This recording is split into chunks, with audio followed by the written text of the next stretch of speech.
இப்போ கணவன், மனைவிக்குள்ள சில கருத்து வேறுபாடு வருது இல்லைங்களா? அதற்கான காரணம் என்னங்க? கணவன், மனைவி அப்படிங்கிறவ எப்படி இருக்கணும் அப்படிங்கிறதுக்கு சிவபெருமானே சொல்லியிருக்கார். திருச்செங்கோட்டுல இருக்கக்கூடியவர் அர்த்தநாரீஸ்வரராக நாமெல்லாம் ஒரு ஆண், ஒரு பெண் திருநங்கையாக இருக்கக்கூடியவர் அப்படின்னு சொல்லி ஒரு தவறான ஒரு கருத்த நம்ம பார்க்கிறோம். அது இல்ல உண்மை.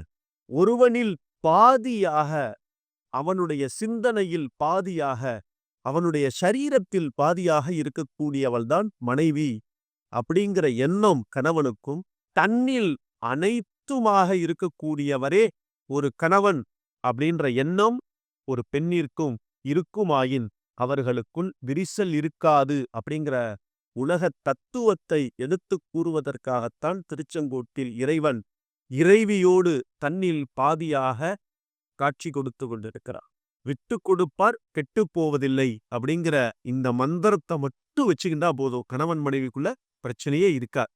திருவிளையாடல்கள், சிவபுராணம், இதில் எத்தனையோ இடங்களில் சிவபெருமான் அன்னை ஆதிபராசக்தியை சோதித்ததாகவும், அந்த சோதனையின் முடிவில் இருவரும் ஒருவரை ஒருவர் புரிந்து கொண்டு ஒன்று சேர்ந்ததாகவும் சொல்லப்படுவது இந்த உலகத்தாருக்கு என்ன கருத்து வேறுபாடு ஏற்பட்டாலும் மீண்டும் அவர்களோடு உன்னுடைய வாழ்க்கை பயணம் தொடர வேண்டும் அப்படிங்கிற ஒரு கருத்தை உலகத்திற்கு எடுத்துரைப்பதற்காகத்தான் இந்த புராணங்கள் சொல்லப்பட்டிருக்கிறது.